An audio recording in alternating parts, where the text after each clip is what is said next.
This episode is brought to you by Ardan Labs Education. Sign up today to learn advanced concepts in Go, Docker, Kubernetes, Terraform, and more. Visit ardanlabs.com/education for more information.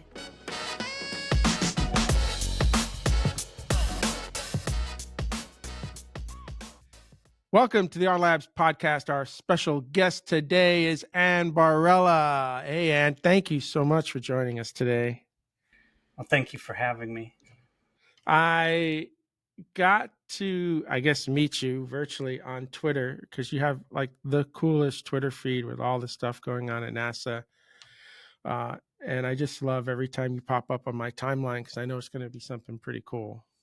Well, it's I've got varying interest, and I was able to go on the NASA social for the Artemis 1 launch, and that was incredible, and I loved talking to people about it.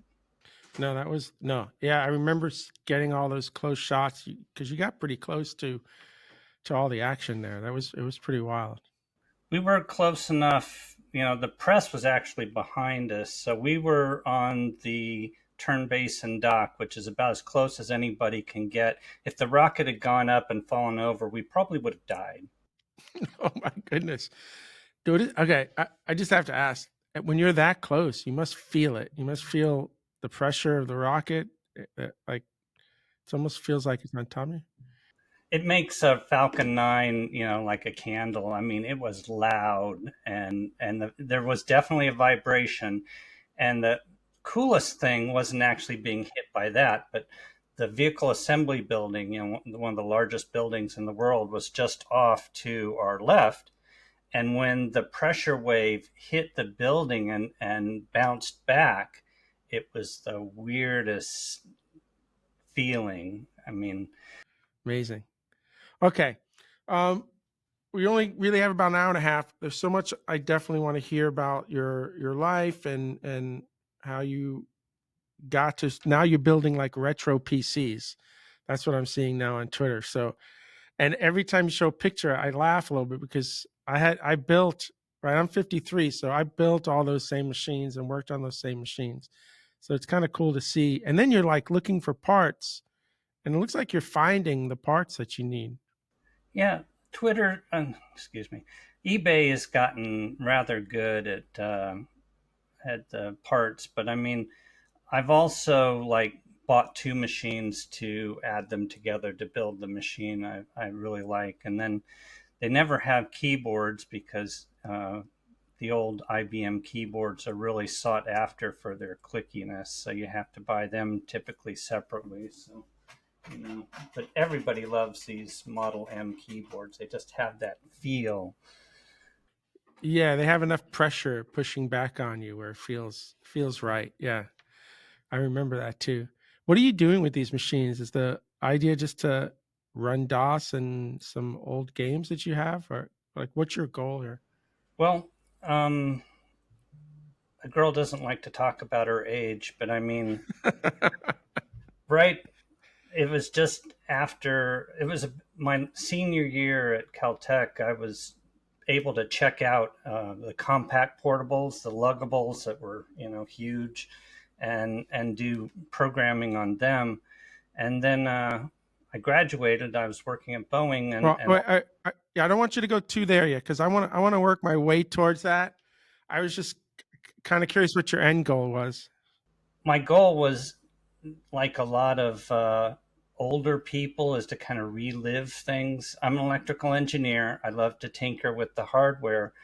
And I still have a lot of the software that I used back in the day. So it's very therapeutic to get a machine and try to get it back into working condition, and then maybe tweak it up just a little, like a hot rodder or something. And then, it'll probably sit on a shelf quite a bit, but I try to put the software it might have had. And I'm not a big gamer, but definitely if somebody might want to play something, I would have the period correct hardware. Ah, that's awesome. Okay. All right. Let's get Give everybody kind of like the 2 minutes on what you're doing today. What is Ann doing today? I'm an engineer for Adafruit Industries in Manhattan. It's a small company that does um, electronics for hobbyists and others who are looking to have well engineered products and open source designs and software. I am living in Florida near Kennedy Space Center, and in my spare time, I love all the things NASA. We were able to watch the launches from our porch, which is cool, and then attend some of the NASA functions. Just kind of enjoying life. I'm retired from my primary job, which we can talk about, and then this my Adafruit gig is kind of like a secondary career before finally enjoying the off years. No, it's awesome. That is, yeah, no, that's, and I'm down in Miami, so we both live in the state of Florida, which is and I haven't even been up there. I have a house in Huntsville, so I go to the NASA facility in Huntsville all the time because the museum there is absolutely amazing. If you've never been there, they got the Saturn V rocket sort of all laid out in one building, and it's massive. But I haven't been up to NASA over there in what is it, Cape Canaveral, whatever Well, that's the official place is Kennedy Space Center, Kennedy Space Center. but it's next to Cape Canaveral Space Force Station. So they're adjacent, and they both, like, for instance, SpaceX does launches from Kennedy Space Center Pad 39A, which is the former shuttle pad, and they also do launches from Pad 40, which is on the Space Force side. So You're so kind of in bed with NASA. I really thought you worked at NASA. I was actually surprised when you said you didn't work at NASA. when I was in college, I interned with the NASA Jet Propulsion Laboratory. And so I was in there, and then they offered me a job. But I, I don't know. It was a turbulent time. It was a recession, and I decided I want to live in the Pacific Northwest. So I turned down a job offer from JPL and went to work for Boeing in Seattle.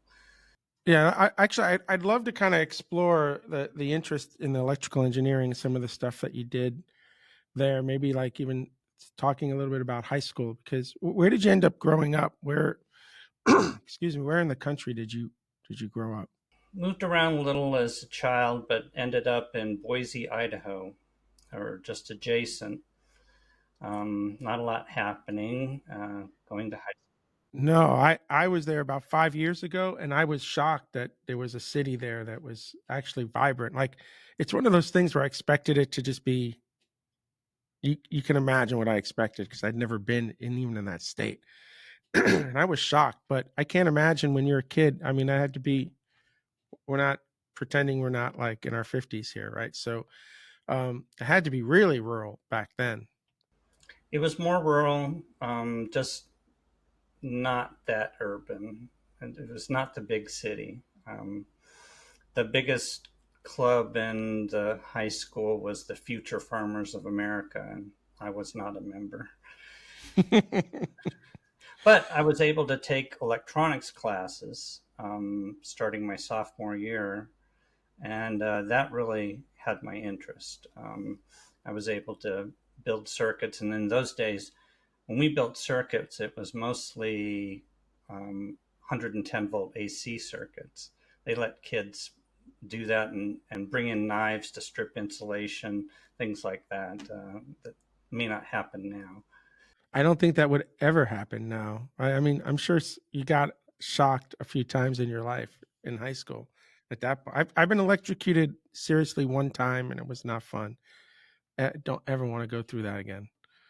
Well, that's why we use AC. When you actually touch it, it you get to a point where the AC cycle's zero, so you can let go. With DC, that's a lot harder. So that's fascinating. So you were lucky enough. Do you think it was you were lucky enough to have the the electrical sort of engineering in the high school at the time? Because really, it's all farming, right? Well, I mean, like any city, I mean, I'm trying to remember what the population was 100,000, 150,000, something like that. It's just not that big. But, it's a state capital, and there was enough. My senior year, I also took computer programming. We punched cards in the classroom, Fortran and COBOL, and then the teacher, sometimes I would take them to the university, Boise State, to have them run and then bring them back for the students. Um, and that kind of meshed with the electronics to kind of solidify that's kind of what I wanted to do, electronics in relation to computers as opposed to power lines and that kind of electrical work. In high school, were you going home and blowing anything up just to learn and play? Yes, not exactly the uh, M80s, but I asked my parents if I could have a workbench in my bedroom rather than have to like go out to a cold garage or something. And I bought some electronics off of a guy who was retiring from being kind of like a TV repair person or something. So I had an oscilloscope and parts and everything, and things in the day. That the big thing was Radio Shack. I mean, if you wanted to tinker, you went to Radio Shack, and I've got all kinds of books that were put out by a guy named Forrest Mims, and they showed how to make digital circuits for the most part. I mean, did a few analog, but I loved making counters and things that made 7-segment displays light up and those type of things. And Did that stuff come naturally to you? Was did like literally the light bulb would just went on with how all that stuff worked, the circuits. The I remember taking a digital design class in college and having to do that counter, and it just didn't stick in my brain. Like light bulbs just did not go on in my brain. I don't know, they must have gone on in mine because that's what really fueled what I wanted to do. Um, it was all 5-volt logic and just anything that connected to anything else. It's like, yeah, I want to do it all. So as you're getting through high school and you've got this passion and you're already kind of going to Boise State to run punch cards, is that like the university you're thinking about going, or are you looking to get out of I'm Boise? looking to get out of Dodge. I mean, I hacked, waiting for the cards to get run. They had an HP 3000, and me and my friend would pick up passwords that the students left and log into the HP 3000 and play around.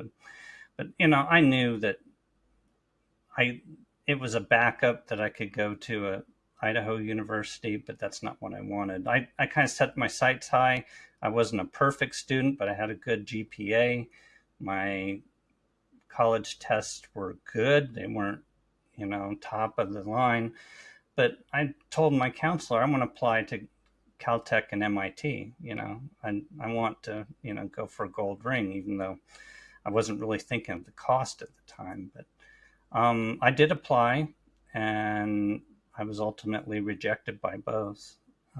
So I really didn't know what I was going to do until I got a catalog and invitation from a small liberal arts college in Walla Walla, Washington called Whitman.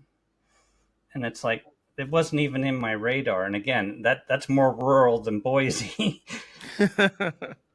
But they sounded really cool. They were interested in me. And they had a program with Caltech where if you went to Whitman for 3 years and then you can go to Caltech for 2 years, you can get 2 bachelor's degrees, a Bachelor of Arts in Math Physics and Bachelor of Science in whatever you specialize in. Wow, so that was your back door into Caltech. Yes. So, I won't make any errors that Caltech was just dying to get me in. But I used, like a good engineer, you use all the tools in the box when you need them, and that's what I did. So it was a good thing. The ratio of men and women was 50-50. Compared to Caltech, it was, I think, 6/7 men and 1/7 women. So you had a more vibrant culture going on. Um, as an engineer, I wasn't particularly fond of things like English and liberal arts. You didn't want to do the liberal arts stuff, but yeah. But you have to graduate. You have to take some of that stuff, and as we talk further, it was highly beneficial. Opening up your mind to that kind of thing.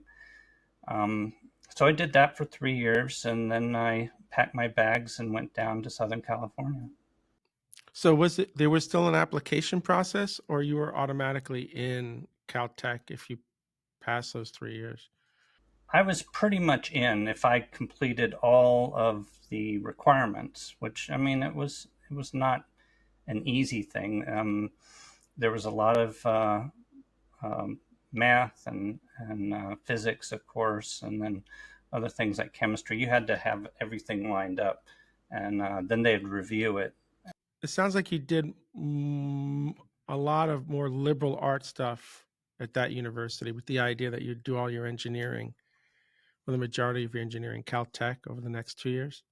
Yes. So over that 2 years at Caltech, it's very highly focused on whatever your specialty is. I mean, you do have to take some kind of breadth of study courses, but many of my courses were in electrical engineering, some in computer science, and kind of crossover. I mean, it was the days of microprocessors. So we both learned the hardware and programming them in assembly language, for example. It was a treat to be able to learn how to program in C, to get out of the assembly language doldrums. But yes, highly focused. I was able to take a little bit of computer science math crossover too, but I didn't take any social classes at Caltech. It was all engineering by the time you got.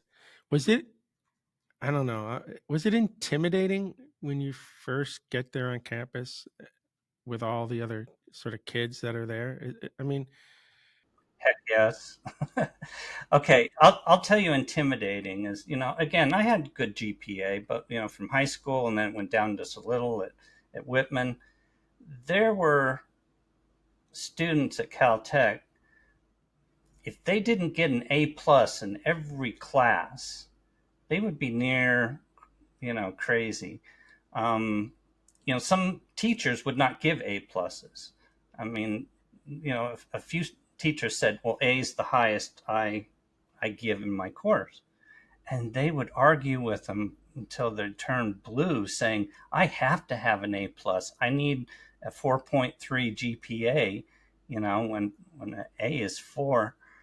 And it's like, again, I'm not a pure scientist. I'm an engineer, so okay, a 4 is good for me. I got some A pluses, but I'm more realistic that if I graduate with a good education and do decently, then I'm okay. I don't have to be perfect, whereas others felt like they did, and some, there's a lot of pressure.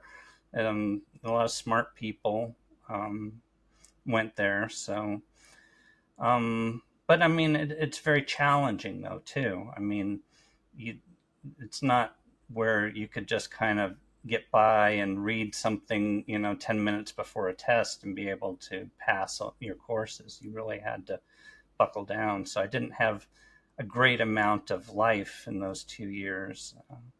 Were there group projects that you had to do where you had to be grouped up with 2 or 3 other students? I'd imagine I did that in college, and I never enjoyed that experience in college because everybody's competing for their grade and everybody's pointing fingers. It was never. I hated it, and I went to just state university, New York school.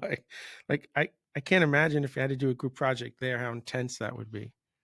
Most of it wasn't. I mean, I think there were some labs where, like 2 or 3 students had to complete the lab project. But most of the things which you might have built to turn in for a grade, it was individual. And so they avoided that.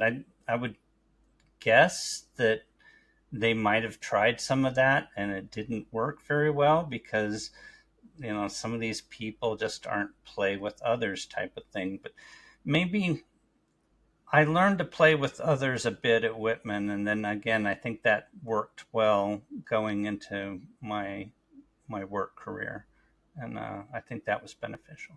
So, what was kind of your favorite thing you did at Caltech, or the stuff that you were learning? What was the stuff you were most excited about? So the first Macs, I think the Lisa even, they used this new microprocessor from Motorola, which was really big at the time, the 68,000. As students, we were able to get engineering samples for free of this brand new chip, 32-bit or 16-bit. No, it's 32. I really wanted to make a project out of that, and fortunately, in my internship with JPL, we were working on some of those kind of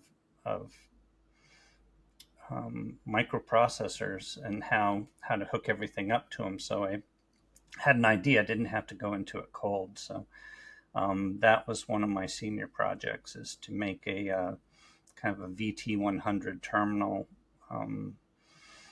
using that processor. And it was a lot of fun. And you would just put the processor on a breadboard and just start wiring it up? Is that? Well, we didn't have quite the plug-in breadboards. At that time, it was a wire wrap. So you'd put it into a wire wrap board, and it had these long pins coming out, and you took a wire wrap tool and take a thin wire and wrap it on one leg and then wrap it on the other, and that's how you made your connection. So it actually was sturdier, and it was fast, and yeah, it was not perfect. It's not like today where you might be able to put something together. I mean, that's part of what Adafruit does, is make nice little modules where if you want to plug them into each other, they can kind of work rather than having to deal with the bare chips themselves and all the little parts that might have to go with them. And then you were doing these internships, in the summer or in between semesters? I was interning for Hewlett Packard prior to coming to Caltech. I worked at their disk memory division in Boise, which was their high-tech kind of company, making disk heads and disk drives. So that kind of fed into my electronics capability. One of my teaching assistants in electronics class was working at JPL and recommended me to join their team. And it was that summer between my junior and senior year, we were working on systems to do processing for synthetic aperture radar data. Originally, it was like a NASA plane with this big radar along the side of it to gather the data. And ultimately, the technology was flown on the space shuttle 2 or 3 times to get some really nice data. If you're not familiar, these kind of radars were novel in that the frequencies can penetrate through foliage or even sand. So, say you fly it over the jungle, it can see what's underneath the canopy and see, say, for example, Mayan or Inca temples. Or what they did was they in the Far East, they took it, or the Middle East, they looked under the sand and they saw all these trails that were used by the traders back, 2,000 years ago, the old spice trail and that kind of thing. I can't even imagine what it's like in one of these labs, because are you hacking on hardware to get to a point where you've got a model that you can then trim down to a real, say, electronic? Like, how does that work when you're in internship? Are you literally just punching wires around and you're playing until you get something? I can't imagine it. I mean, again, I was the introductory intern. I was doing a lot of their computer stuff, and I made an interface processor between the larger data processor and the user, so they can kind of interact.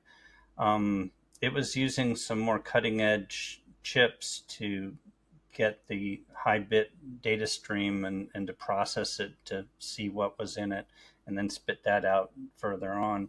And I was not wiring that up because it was a little beyond uh, what I knew at the time. But it was really neat being in that environment. Our team was only like 3 or 4 people, um, so we had a lot of latitude to try to get something done.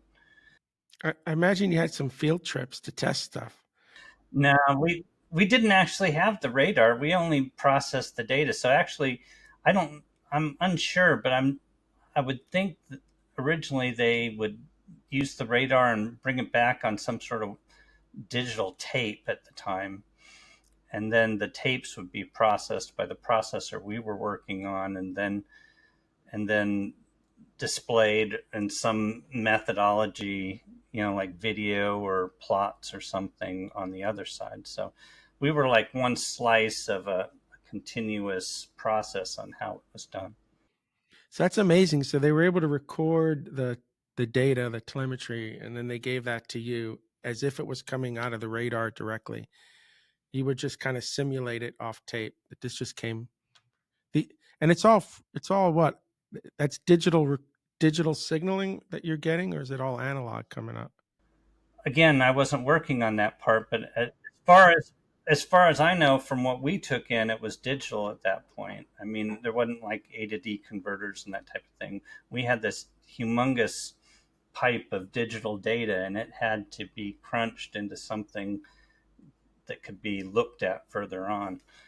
As you finishing your 2 years at Caltech and you're getting all this great experience interning, what are you thinking as you're about to graduate Caltech? What is your dream job at that point?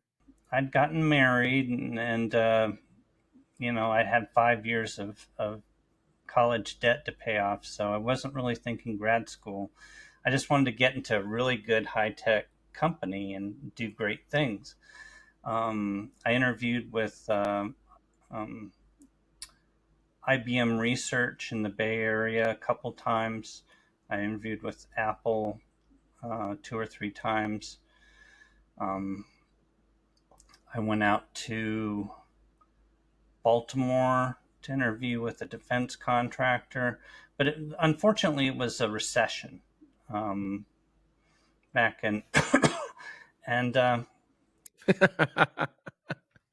the jobs weren't horrendously plentiful. So, I mean, ultimately, I didn't get offers from IBM or Apple because they could only hire like one person or something. And I had other on campus interviews, Microsoft and others. And ultimately, I got 3 job offers: the defense contractor, Boeing, and JPL. And since I wanted to be in the Pacific Northwest from having lived like in Washington State, that's the job I chose, even though it didn't quite align with what my interests were. I figured I was young enough; I could change streams if I really wanted to. So I went to work for Boeing, and ultimately, we were doing computer simulations of things like the movie. They shoot all the Russian missiles and the American War missiles. games. War games. War games. It was war games. I mean, that they all those displays. Boeing had similar ones, and they would do wargaming on what ifs, including submarines. They did submarine launch stuff. Well, the war games had the submarines too. I just watched that movie literally a few days ago because the 15-year-old had some sort of computer science project where they were actually, no, it wasn't computer science, it was a debate project about AI and ML and this and that. And I said, you got to watch war games because it was kind of in line with whatever they were trying to do. And she thought 15, she thought the movie was awesome. It holds up. But that's wild. So you were the WAP. You were building the Whopper. Our Whopper was a VAX 11780. So we did not have a AI-ish supercomputer, But your password was Joshua. I know that. So you had a backdoor on your Whopper. The movie is so fresh in my head. I wouldn't have been able to do this otherwise. Did you find that interesting work? Not really playing with hardware, but simulating, I guess simulating what hardware would do, and at a large scale. I found some interest there. I mean, it was my first real experience working as with an engineering team, a programming team. Um, a lot of the subject matter was interesting. Again, there was a lot of defense side to it, and not that I'm anti-defense, but there's a lot more fun stuff outside of defense. So, um, I just kept my eye out and to see what was happening, and disillusionment kind of settles in. When um, the union negotiations are coming up, and they have all these really high goals on pay and benefits and stuff, and ultimately, when negotiation finishes, there's like a one-time small bonus, no raises, no extra benefits, no nothing. And it's like, okay, well, there's probably more out there, but that's where I tell the story. This one guy who had come in later, um, was hired after me, older guy who was like former government, and he brought in this newspaper ad that said, "See the world and not have to kill anybody." And I was like, oh, they want engineers for this? It's like, yes, engin- engineers wanted for the Department of State, the diplomats. It's like, oh gosh. So, I asked my spouse, how about living overseas and traveling and stuff? I said, yeah, that's cool. And I'd get to play with more hardware. I mean, that wasn't exactly all digital, but it was an opportunity. So I applied. So you moved from the defense work to the spy work. Okay, this is No, good. no. Yes, there are spies somewhere. I don't know where they are, but it ends up that it was the Bureau of Diplomatic Security in the State Department, and they're tasked with protecting people, information, and property, both here in the States, but mostly overseas. I mean, there's something like 240 diplomatic properties, like embassies, consulates, and that type of thing in countries abroad.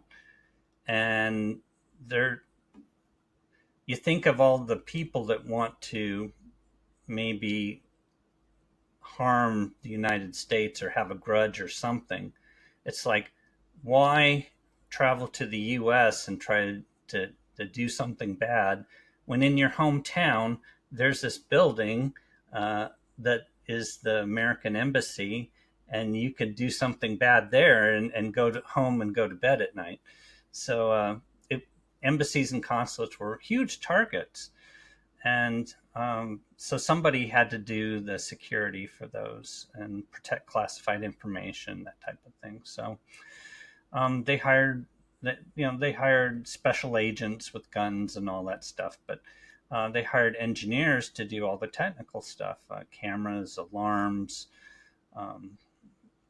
whatever we'd get to protect those embassies around you. And there was some fun stuff too. The foreign spies would, again, not want to go to the US and spy. That's too hard and expensive.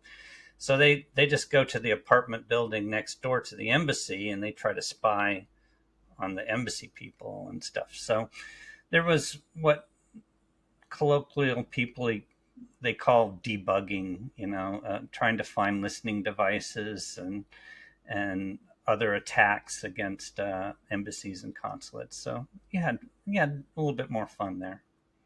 Were you able to build any equipment to try to detect these sorts of devices, or was it? I almost want to say without saying it, was it more of what we would call an IT job today, where you were just installing cameras and equipment, or did you get to do any sort of building of equipment? Well, a lot of the equipment overseas, when you're just doing the routine stuff, it's putting together all the pieces and parts. You design it as an engineer. You design a system according to whatever the situation is. Okay, I have a building. I want cameras here and here, and there's a special little divot. I need to get a camera there. Design a system, put it in, see it works. But I also spent a couple tours in Washington with the R&D group, and they got to evaluate all the new technologies. They got to go into a lab and tinker with stuff to see if it would work. And I can't get into some specifics perhaps, but that was really cool, is to see all the new stuff, interact with contractors and other government agencies. I was able to visit the Oval Office with a colleague of mine, an invitation of the Secret Service. We used a piece of new technology to kind of look around. And did you get to meet the president, or you just got access to that's got to be amazing, walking in the Oval Office? Even it's going to sound like I'm bragging, but I'm not. Okay, it was scheduled so George H.W. Bush was not supposed to be in his office. Okay, we were supposed to have the office for like 2 hours or something. So we got all this equipment set up. It's not little James Bond, beep, beep, beep, beep, beep, there's stuff. And all of a sudden, this Secret Service non-technical guy comes running in and says, "You got to get out. The president's coming." It's like, what are you talking about? We've got all these, 3 cases worth of equipment out and doing stuff. And too late, he popped in. I tell the story. It was the ambassador to Turkey or somebody. It was some high-level official. He wanted to show off something in his office, like a bronze sculpture or something. And we just stood there froze. We were deer frozen. Well, he initially came and said, "Sorry to interrupt, guys."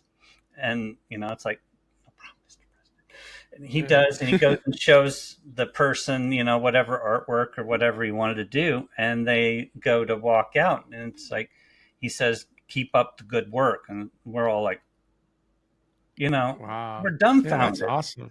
Yeah, that's wasn't amazing. Expected.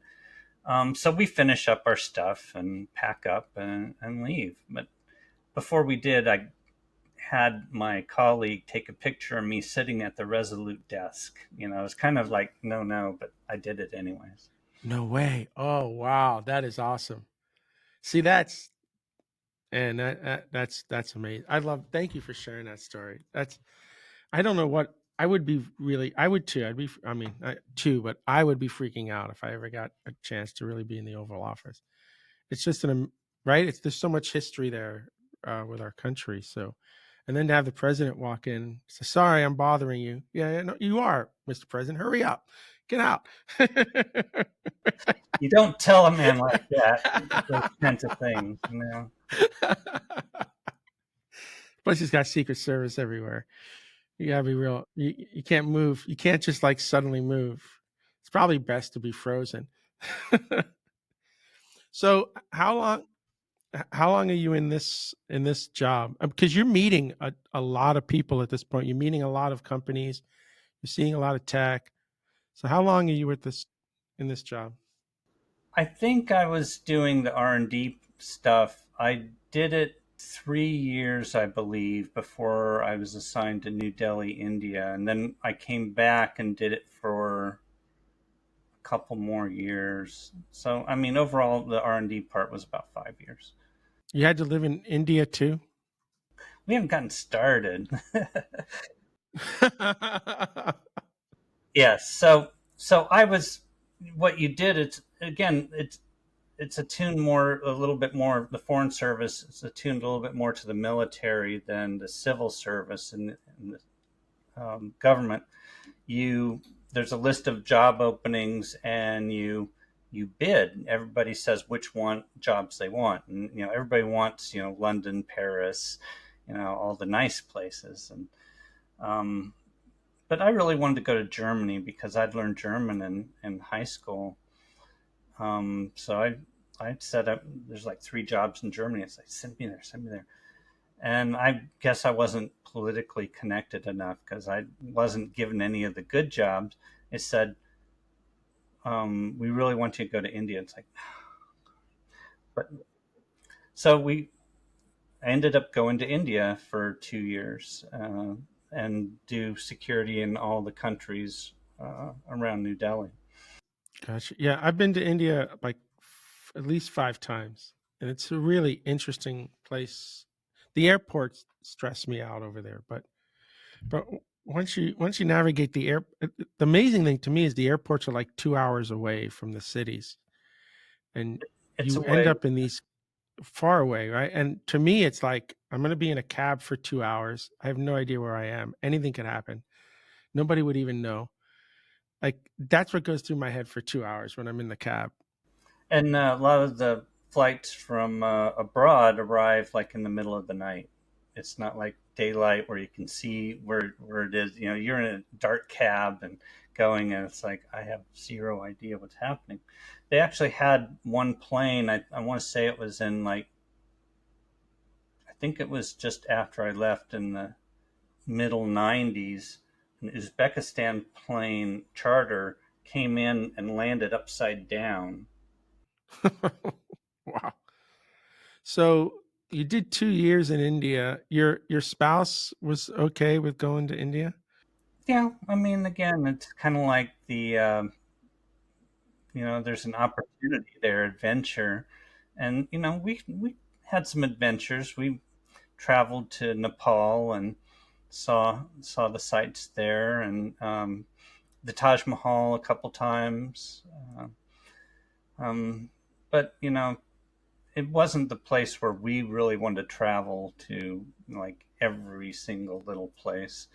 Um, it's it's India. I mean, there's a lot of poverty, and it's hot in the summer, and in the winter they're all wearing like sweaters and stuff, the locals, and wear like a light shirt and jeans. I mean, it just wasn't that warm to somebody who's been living in Virginia, say.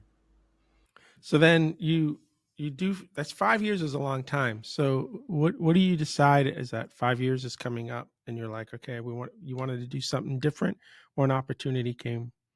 In the State Department. Um, yeah. So you did 5 years. The last two were R&D. Well, I did 3 years in R&D, then assigned to India, did 2 years there, and various experiences in countries like Sri Lanka was under like a civil war for part of the time, and that made getting in and out a little dicey, and they blew up one of their presidents and stuff like that. But eventually that came to an end, and then it was time to bid again, and I was lucky since I did a hardship tour. They assigned me to Prague, Czechoslovakia. It's like, cool, I get a good place. But then Czechoslovakia broke up into Czech Republic and Slovakia, and they eliminated the position I was going to. So I had no job. They said, come back to Washington. I said, no, that's not what I want. a position came open in Sofia, Bulgaria.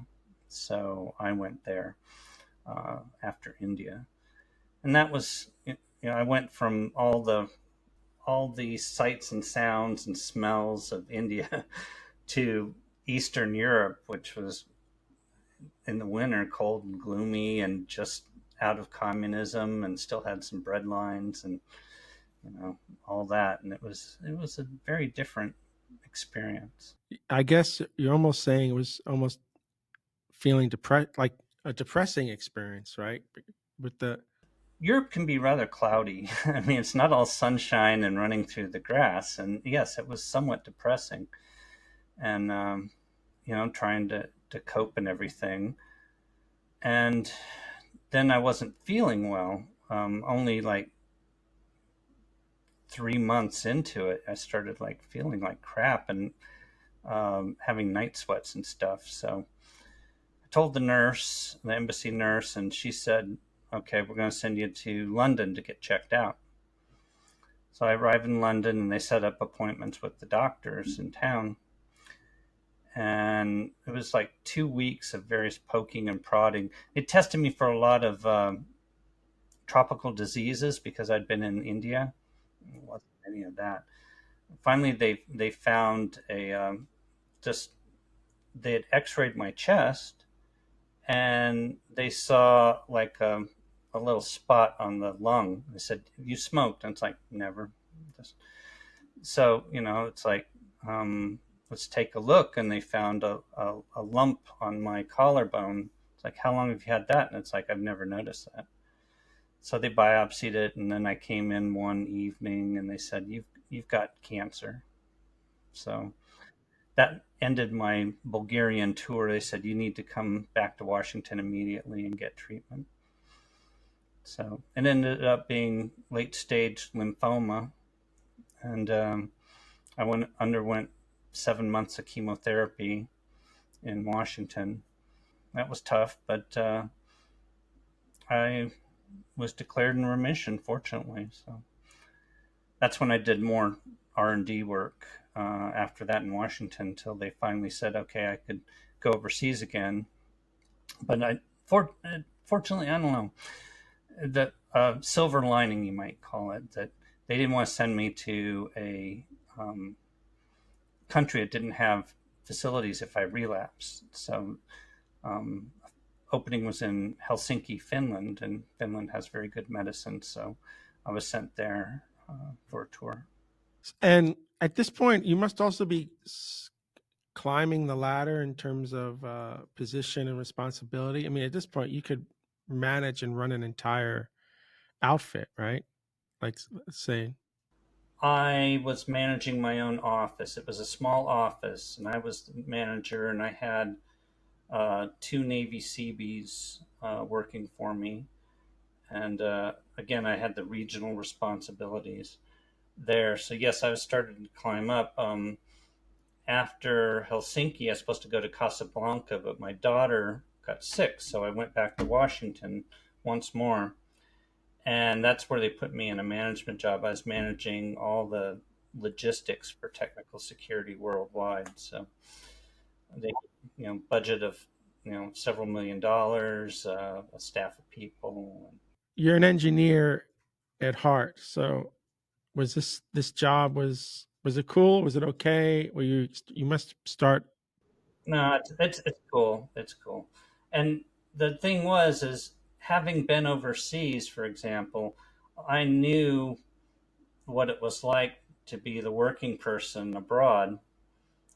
And when I got to logistics, prying the fingers off the keyboard of the guy who was retiring, I set about slowly but methodically changing how the logistics system worked, because it was Byzantine to work with at the time, not really automated at all. And the mindset of some people at the time was, well, I need a piece of test equipment. It's like, okay, do you have one? Yes, we have one. Can I have it? no, you can't have it, because if I give you the test equipment and send it overseas, then I have one less on the shelf.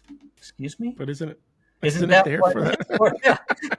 No, this one person had said, well, I need to have so many on the shelf, and it's like, no, you need to have equipment in people's hands where they're using it.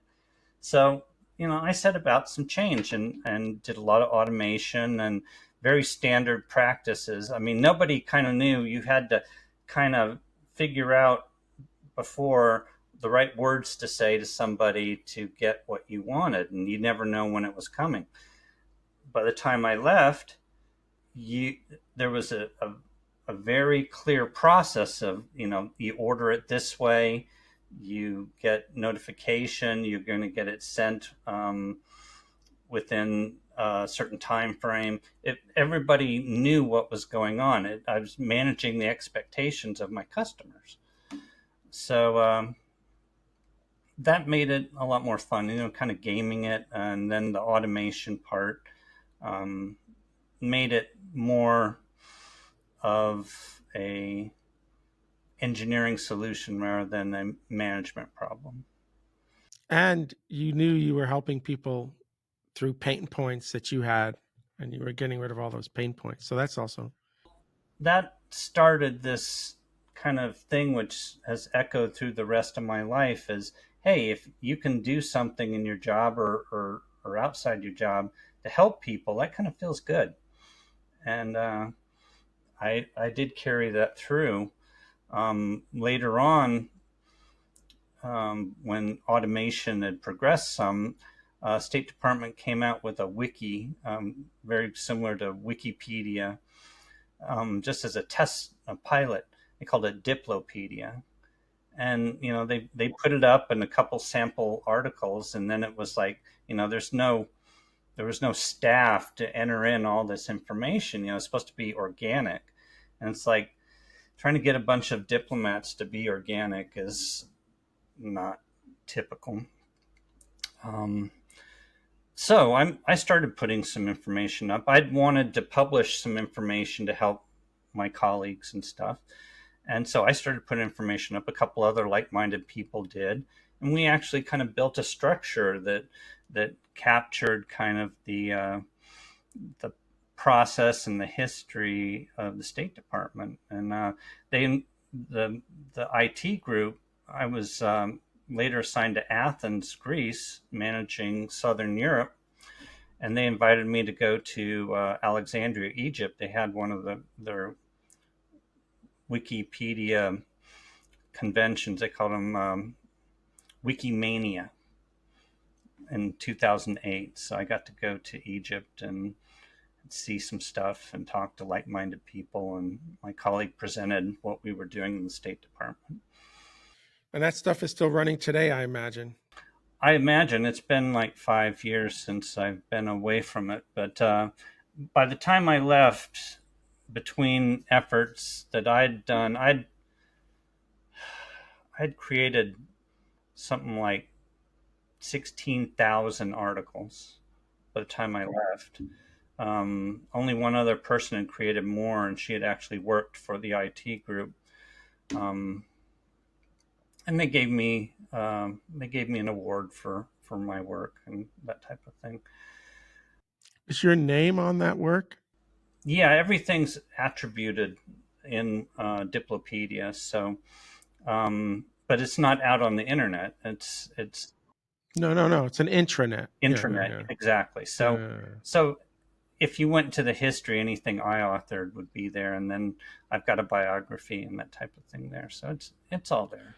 So during all this time that you're essentially managing all the security and all this stuff that you've been doing, are you ever on the side doing other sort of engineering projects, keeping kind of what you learned at Caltech and alive, or this is just such full-time work that you don't have time for anything else? It's about 2013. I really had an itch to do stuff like I had been taught. I wanted to work with digital electronics, but excuse me. what really intrigued me was not just building computer. I'd kept my hobby of working with computers and stuff throughout my life, but you know, there's only I can only build a computer every so many years. It tends to be expensive on a civil servant salary. But I started looking, and I wanted to hook up like small chips to sensors and that kind of thing. And I looked around and found Arduino, which was very common kind of building block back in those days, a microcontroller, which has the RAM and ROM and everything built into it. Um, and I found a great book on how to connect Arduinos to sensors and make various things. And it's like, yes, this is exactly. I carried that book around for a few days, just kind of inhaling it. And it's like, this is exactly what I want to do as my hobby. I guess the tech doesn't really change, right? The electronics in and of itself doesn't change. What you learned at Caltech still applies today. It's not like a programming language that's dead or something. Oh, definitely. Things are definitely the same. I mean, if I wanted to program in assembly, I could go down to that. But I mean, learning C at Caltech, and that Arduino is basically C, C++. You know, I already had the skills, the basic skills on programming, so I didn't have to learn that. I knew the digital part already, and I'd never forgotten about that. You know, a little brush up, and I was really intrigued. I had one of those Casio watches with the humidity and altitude and that kind of thing, and you know, that was before smart watches. And you know, it's like, cool, if I could build something that can check the weather or do, you know, actually do something, not just, you know, sit there. And that's what I wanted to do. So I started buying some electronics and putting them together. I put a couple early ones, like a basement water leak detector, and I did a model railroad train detection board for my father-in-law. And you know, building up my skills. And I was finding, though, that at that point, you know, again, with the economics, things weren't exactly inexpensive. Back then, Arduinos were like $35 a board. And it's like, okay, if I build a project and put, you know, $50, $75 worth of parts in it, you know, and then I don't have any parts anymore to build the next project. So, you know, I was on all the electronics sites, and Adafruit was one of those companies, and they came out with what at the time was kind of like a tiny Arduino built on a less powerful chip, and they called it the Trinket.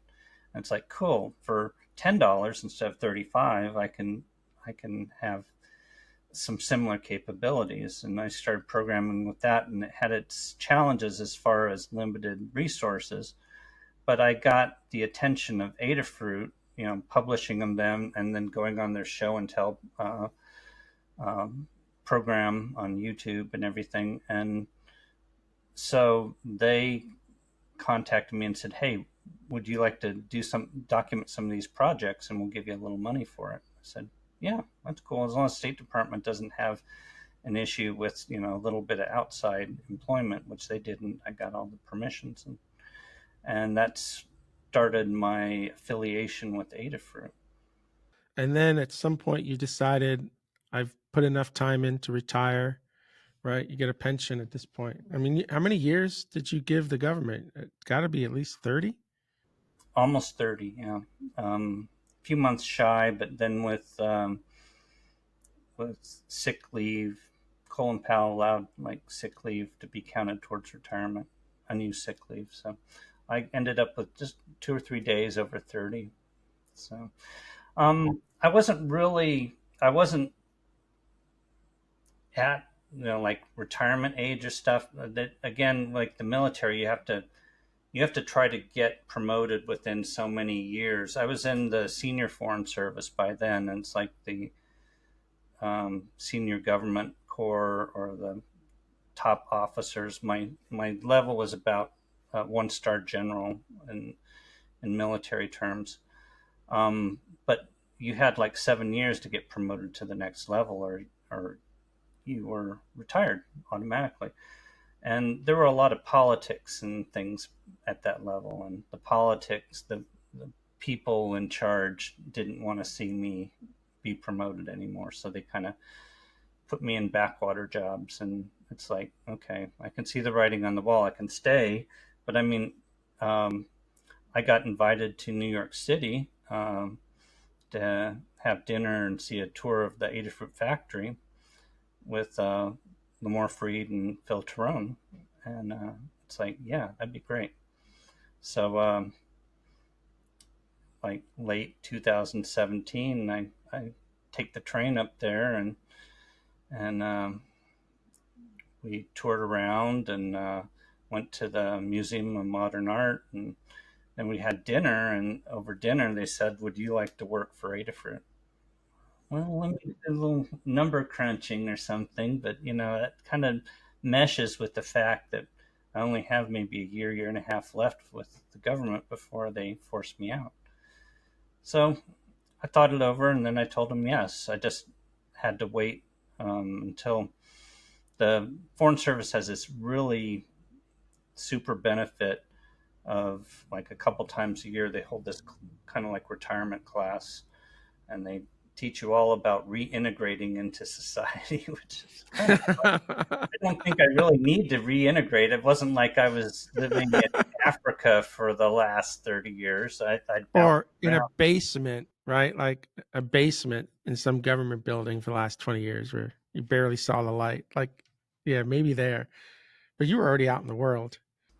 But it was a lot of fun and helpful, and I did that, and then I started work for Adafruit in 2018, doing engineering and writing and all kinds of neat stuff. What kind of engineering are you doing? Are you working on new boards, new designs, electronics on that side of it? And well, let's start with there. Are you're able to get down to the hardware? To a degree. I mean, Adafruit makes, I didn't like tee up a selection of things. I mean, here's a display that they make, and they couple it with a microcontroller, which has Wi-Fi, and they sell this as a product, and they have pre-built software libraries in Arduino and CircuitPython, which is their preferred language now, to program these things. So there are times where I'm building projects with such hardware. There are a lot of times where I'm moderating all the projects that are being documented for the hardware, kind of a higher level. I'm not actually building the circuit boards myself. Lamar Freed, Lady Ada, she does most of the low-level engineering. I'm on the CircuitPython team helping to craft the language and how that's documented and presented to users.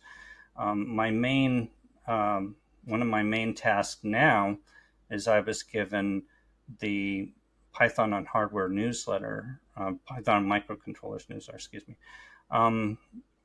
which is published weekly, and we gather up all the news on using Python to program microcontrollers and small single board computers like Raspberry Pi in Python. And that's disseminated for free every week. And then a video was made with Lamar and Phil talking about it, and that's disseminated. It's kind of unique in the community, and we've got now 10,200 and some subscribers. So Are you going to be speaking in any conferences this year? It sounds like that would be something that would be perfect for you. I'm not scheduled. We do, some of the CircuitPython folks the lower level programmers do go to PyCon, sometimes the smaller ones like PyOhio, to talk about those things. There's a lot of Python related conferences and some industry conferences. It's just the last 2-3 years things have been kind of up in the air, so Adafruit really hasn't been sending a lot of people out and doing things. Lamore and Phil themselves, they're just so busy, they don't do any significant traveling themselves, and they just had a baby, so it's going to even be less. So that there's some employees that go out and do limited things depending where they are geographically, except for maybe PyCon. We tend to not go to Europe or some of the other places. And we do certain things like podcasts and other things in the community, because Adafruit builds Circuit Python as code plus community. And in a lot of ways in the maker community, you've got to have both. I mean, you have companies who have bought sites that do projects and everything to tie into them, so they're closer to their customers and trying to see what their customer needs are. And that's a way of not being just back in the day where you had a thick catalog full of parts, and it was up to you to kind of figure out, did that company have what I needed or not? And it's much more integrated these days. Adafruit has all kinds of social media ties, as far as forums and blogs and Instagram, Facebook, the whole deal, and they try to bring people together. There's live broadcasts on Wednesday to show off projects, and then for Adafruit to talk about what they're doing and ask questions of Lamore. It's like, how many times can you talk to a real entrepreneur, electrical engineer about things? It's like, you want to ask a question, she's there, you can ask a question. So it's a lot of fun doing that. I like the community immensely. It ties again into every single little point along my way, as far as helping people. I'm able to use some of my liberal arts skills in writing. I had to do that in the Foreign Service and management, learn how to write well, but I learned that from Whitman. So, and it's all open source software, open source hardware, open source documentation. Anybody can get it, and it's free. I mean, as long as you have a computer or a phone or something to access it. And I like that immensely. I mean, it really brings people together. And part of building a community, and that also ties into building a good company, is getting people together with common interest, and open source really does that. Now, I'm a Go developer, and I would imagine that Go would also be a perfect language to use with the hardware that you're building over there. I have to imagine that Ron Evans has got support for your hardware, maybe even in GoBot. But have you seen anyone like Go developers at all? Definitely. I don't remember what flavor. There's Go that runs on some of Adafruit boards, very similar to CircuitPython, and you'll see some projects written in Go, and they can be rather creative. So Go is making its inroads in there too. I'm sure in a perfect world, Adafruit would love to have many multiple paths and support and projects to demonstrate different languages, especially the new ones that provide a lot of capabilities. But being a small company, they have to kind of put their eggs in smaller amounts of baskets. So they've focused on CircuitPython, which is a branch of MicroPython. A lot of people are learning Python in schools. So it's a really good tie-in. But there's no discouraging the community from using JavaScript or Go or some other language, and definitely letting people know through the blogs and stuff that people are doing that to find other like-minded people, and again, develop a community. If there's a community that wants it, let's develop a community and get people together. That's awesome. All right, so we're just about out of time, but just a few more. I want to get back to kind of like your hobby right now is, and we talked about at the beginning of the show. You're putting all of this. You're out now trying to build all not new, old hardware together, with some of that. I'm wondering though, you know what I am wondering, kind of, where do you kind of see yourself focusing? You see yourself for the next few years still kind of focusing with the company you're with now? Or I imagine, what I'm trying to say is, I imagine that at some point you're going to be back at that desk behind you. And by the way, if you're on the YouTube, if you're watching the video, that's not some like image, like that's Anne's real life workshop there. I could see people wanting that for their background image. Um, do you have an interest at all? I almost imagine like you're going to get back to building circuits and hardware again at some point. Well, I'm working on one for Adafruit.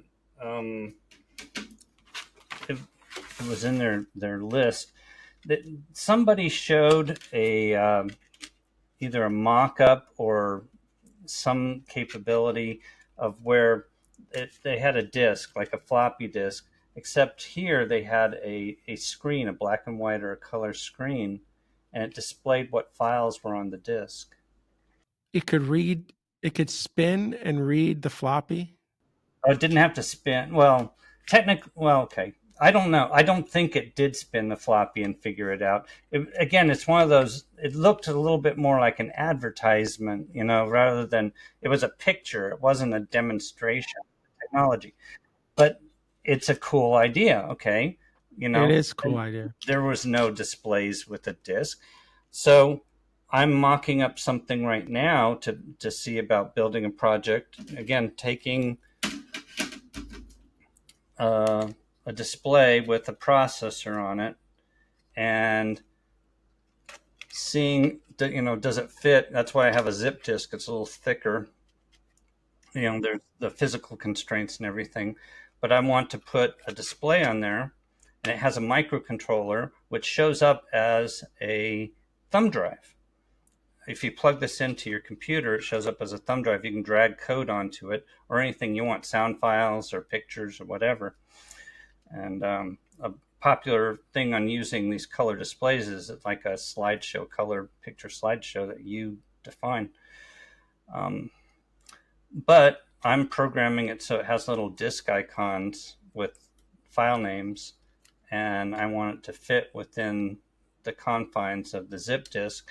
And having a microcontroller, it won't read the disk per se, the disk inside, but the USB port will stick, out the side, and say you can see the files on the disk, and then if you want the files, you get a cable and you plug it into the little USB port on the side, and then you can get those files. So so it's a little more modern because nobody's going to have a drive handy on their modern computer to read these, but everybody has a USB, so I mean it's like plugging in your phone. So it's kind of cool. It has that retro look, but it's also very modern. So that's the project I'm working on there. And again, I've got the old computers. This is a IBM PC XT. I just finished working on a PC AT over here, and I've got the original IBM PC, which I bought from a nice old gentleman in Virginia, and I was tinkering around with that. I'm kind of working back chronologically: the AT, the XT, and then the PC. Make sure they're working, and parts I want, and the software, and get them going. So that'll take me a while. It's not a full-time job, of course. And of course, my NASA interest. I've signed up for another NASA social after the cool experience with Artemis. Um, the Crew 6 launch is coming up, I think, next month, late next month. Oh, yeah, we're still in January. And NASA has these socials where they'll bring in bloggers and social media folks to have interviews with all the people involved and see the hardware, and then they're supposed to blog them up, like all the posts you saw. Since I live nearby, there's no travel costs or anything, just a little gas to drive up to Kennedy. And my current spouse, works at Kennedy Space Center. She worked on Artemis doing the fire systems on the mobile launcher. So she's heavily involved with that. And so I have that tie. I still have the NASA stuff, and I think it's cool. Space is cool. So, I've got multiple things to keep me busy. No. And just my first computer was a K Pro 2 Z80 CPM OS. So as you're working backwards, if you can get a K Pro 2 working, I will drive all the way up to see that. I'm so upset I threw that machine out at some point. Like, I didn't know any better, right? Like, I'm wishing I had it. And all the floppy disks, I don't have them anymore. So stupid.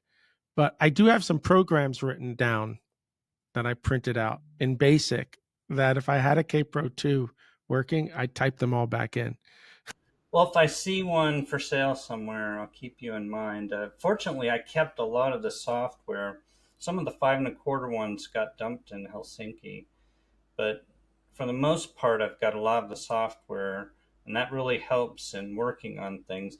And then again, through the beauty of the internet, there are these vintage websites that have sometimes these obscure drivers or something, and that's part of the fun, is trying to hunt things down and which dip switches I got to throw to make this thing work the way I want.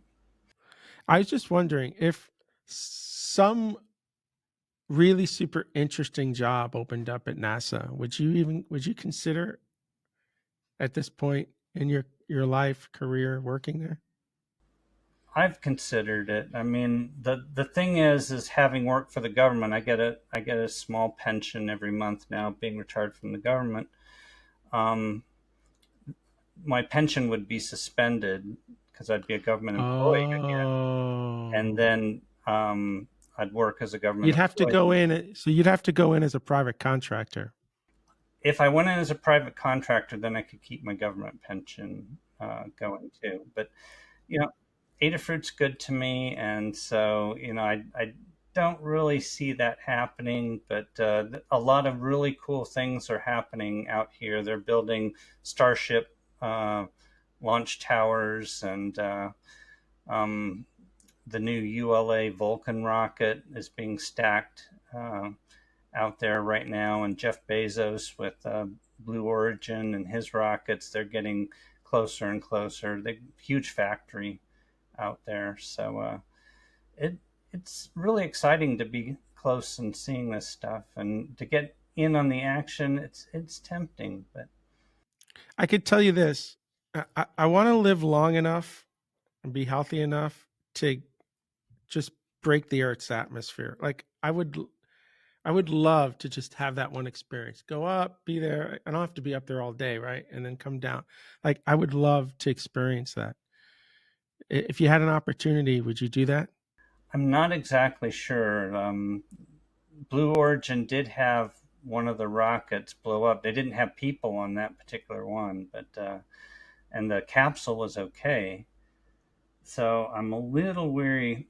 I have a feeling that those planes that they take astronauts and others on, the ones that do the zero G up and down, they call them vomit rockets. I think they're going to do some of those flights through the shuttle landing strip. I think they're all kind of quiet about it, but they may have some commercial thing opening up. I mean, I might consider that to feel weightless. Hopefully, I wouldn't lose my lunch, but it sounds like a cool thing. Don't eat for like 24 hours before. Nothing to lose. I don't know. I imagine that at some point, and I don't know how far out we are. Maybe we're like 30 years out. Where if I want to go to London, I literally just go into outer space, let the Earth rotate, and just come back down, and I should be there in like an hour, right?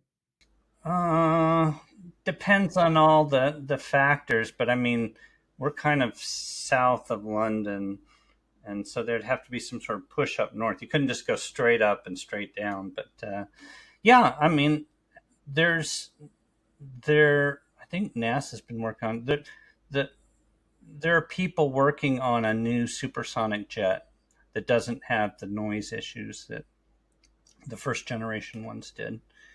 And those are prime candidates to kind of get faster travel to Europe going again. So my grandfather worked for TWA in New York, and the house that he lived in was fairly near. So you could see the planes going by every day. And I remember when the Concords would come by, because you'd hear the pop like in the backyard, and we'd be so excited when we saw one like suddenly. And then you go right over the house too. It'd be like boom. I don't know. I remember as a kid, it was exciting. Like we're talking 70s here, like mid to late 70s. Well, we have, the shuttle folks had that same excitement up here, I'm told. I didn't get to see a shuttle flight live, but all the SpaceX flights and now Artemis and everything, to actually see them go off, it's way cool. I think I'm rather fortunate to live in the area. It's a good time to be a space enthusiast. All right, we are out of time. Thank you so much for joining us today and sharing your story. And yeah, it's fascinating. And I love this story about meeting the president in his office. Like it's almost like it's my office right now, sir. Get out. No. That's a really cool story. And I can't even imagine some of the other stories you have that you can't talk about. What a bummer. But maybe you'll write them all down in a book and we'll get to see them. That would be kind of, have you even thought about that? Writing down these stories, at least not to lose them? Well, I didn't get into. I kind of glossed over. I wrote 2 books on Adafruit microcontrollers for Make, who did the publishing. So I've got kind of the writing kind of in my pocket. Whether I actually write about myself, I've thought about it, and it's kind of a wait and see. We'll see what adventures keep going and what time I have. Right now, I really don't have the time, but maybe on second retirement, that might be an interesting thing if somebody would read the drivel that I wrote. Well, I'll be a reviewer for the stories that you're gonna write. I think you should write down some of these stories just to preserve them, because that one story was pretty cool. I've got a couple more at least. All right, we're out of time. So this is Bill Kennedy and Ann Barela saying thank you for joining us and hope to see everybody again real soon.